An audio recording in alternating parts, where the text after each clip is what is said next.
Okay, this is Chapter 2, Lesson 7, Problem 6. Point C is located at 2 and 9. That's the x, that's the y-axis. So reflected across the x-axis called point C, and he has one dash, and the dash is a prime notation. And it just tells you that it was reflected from its original point. So point C, point C, the prime notation is then reflected across the y-axis, called point C with two prime notations. Okay, so let's read this again. Let's go from one to the other.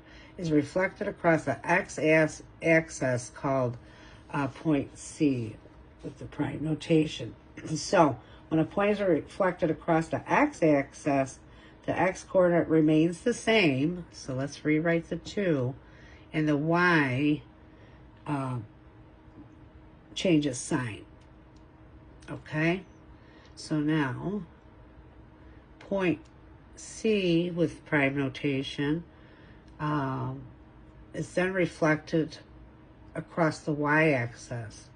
And there's 2, right, called point C, 2 prime notations.